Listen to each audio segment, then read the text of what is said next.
today we're going to talk about portfolios. Starting from definition, function to the example of a portfolio that I made. So stay tuned. Having a portfolio is quite important in one's career development. Why is that? Because the portfolio itself summarizes all information about the work, achievement, training, abilities, and also work experience that has been undertaken. The function of the portfolio itself is not only used by fresh graduates in the process of applying for a job. However, portfolios can also be owned by experienced workers, which contain a complete report on any work that has been completed. So, portfolios are not only needed by someone who is looking for a job, but sometimes they are also needed by students who are required to have a complete portfolio as one of the requirements for applying for a scholarship. In other words, a portfolio is a medium or means for other parties who want to know complete information about you professionally. However, the problem is that not everyone knows how to make the right portfolio. In fact, if it is made correctly, the information you want to convey so the portfolio will be more easily understood by other parties who read it. Let's we move to definition of portfolios. Portfolios consist of two words, namely port, which comes from the word report, which means report, and folio, which means complete or full. When combined, a portfolio is a collection of documents originating from individuals, group, also institution, organization, companies, and the like that are neatly arranged from all the work that has been done. In general, the definition of a portfolio is a collection of documents of a person, institution, group, company, organization, and the like that have the aim of documenting the development of a process and achieving a predetermined goal. This one definition may change its meaning between one field and another. For example, in the political field, it can be explained that portfolio are an obligation and also a pillar of government for cabinet, ministers, and departmental leadership, officials in a government institution. Okay, we already know about the portfolio definition. Let's we move to portfolio function. When viewed from the definition of what a portfolio is before, it can actually be said that the function of the portfolio itself might depend on the respective fields. For example, the function of portfolios in the investment sector may be slightly different from those in the education sector. Nevertheless, in general, the function of the portfolio can be explained as follows. Number one, as documentation of the various work that has been done. And then number two, as one of the reference of the achievement or work that has been done by someone.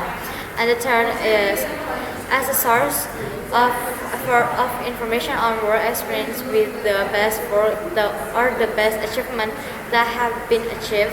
And the fourth is as a revelation or self-description addressed to its readers. And the fifth, to demonstrate one's abilities. And the last but not least, as a teaching tool where this one portfolio function may be more related to the world of education. Portfolios are a component of the curriculum because they contain student performance that requires students to show work.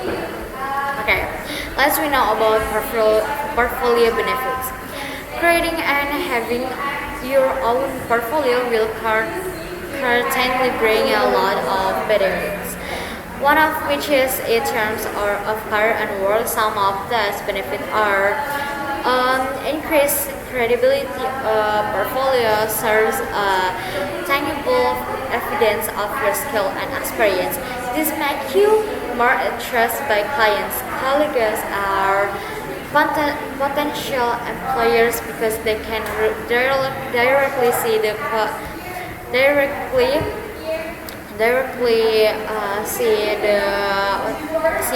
quality of your work. Yeah. And the second is tells the story of your work skills. An up-to-date portfolio shows your career progression and professional interests.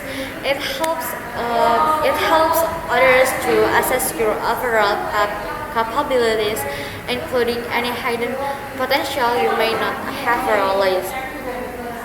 And then the third one is increases the chance of getting more clients. Yeah, clients can get an immediate sense of the quality and type of service or products you offer. So through your portfolio, this make it easier for them to make decisions without having to ask too many questions. And building relationships can also strengthen their trust in you. Yeah. And the fourth is differentiate yourself from your competitors. And online portfolios gives you a competitive advantage because it's easily accessible and shows professionalism. In digital age, companies are more actively looking for potential candidates, so an online presence, portfolio is essential in attracting their attention. And how to create a portfolio? A good and correct portfolio is one that can provide complete information with language and data that is easy to understand for those who read it. However, there are some elements that do need to be present in the reading format of portfolio. Number one is table of content. It is important to make it easy for readers to navigate the contents of a portfolio that consists of many documents or sections. And number two is curriculum fitting. Let's we say CV or resume. Include a CV so that readers can see personal and background information in a concise manner. And the third one is accomplishment and goals. Describe your achievement and future goals, both short term 1 until 2 years and long term 5 until 10 years. And fourth is experience and skill. Yeah, display your work experience and skill chronologically from most recent to oldest. And the fifth is a take example. Include example of work to strengthen the portfolio if the portfolio is online. Add links, otherwise, yeah, give sufficient and description. And the last is testimonials. Yes, testimonials. We need this. Add the 9 testimonials from clients or coworkers to increase trust in the portfolio. Hi everyone, welcome back. After we know the definition of a portfolio and how to make portfolio, now we enter the portfolio review session. This time I will invite you to learn together. We're going to take apart one of Naila Fanti Ihsan's portfolios, which is mine, and I'm going to tell you the important parts of a portfolio and why they're so important. Let's go straight to the case. First, look at the cover. The cover is really important to give a first impression. Here I made a cozy and creative illustration. It shows my personality, which is creative, productive, and fun. So remember guys, the cover is not just for beauty, but to sell your vibe.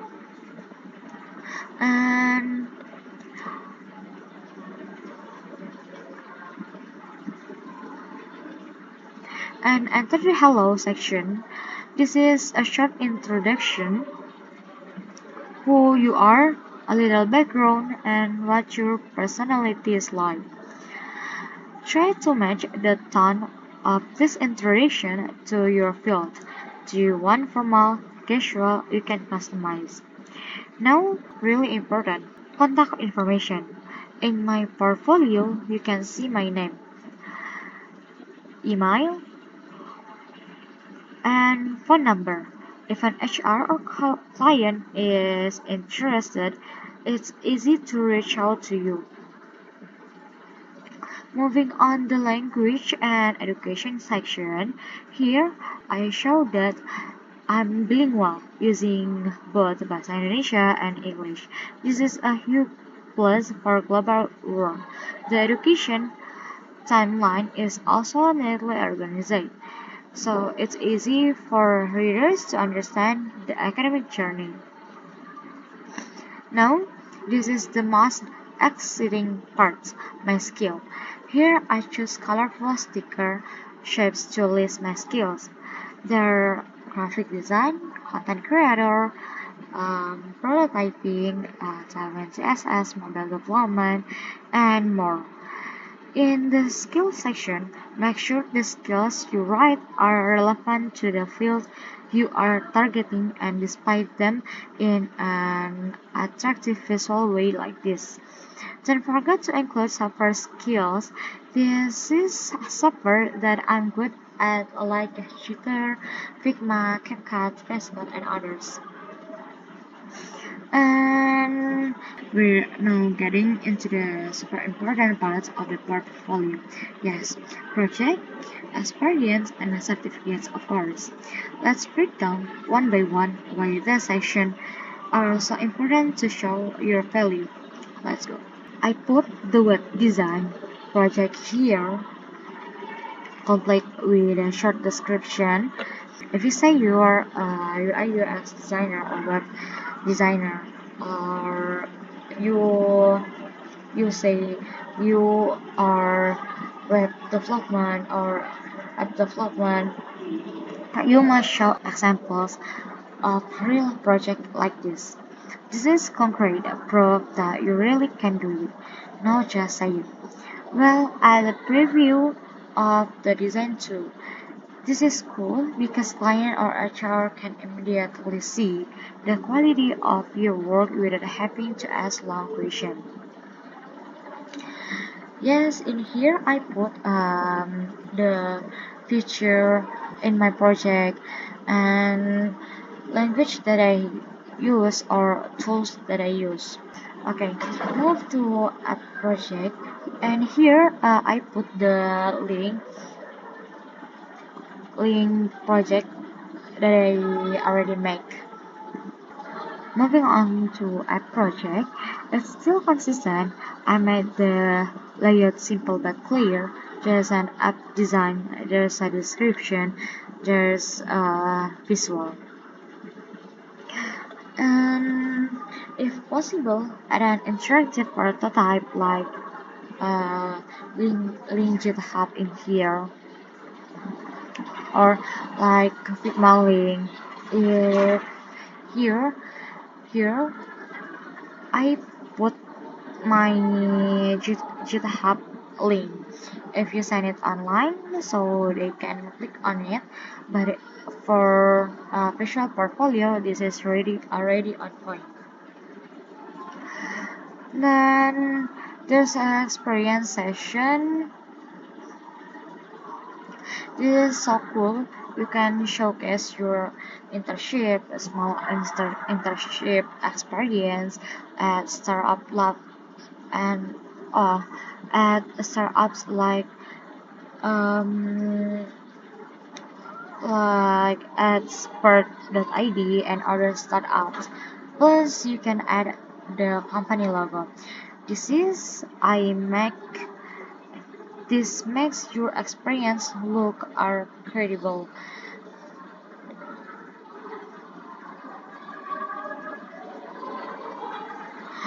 In each work experience, it explains what the role was, when it worked, and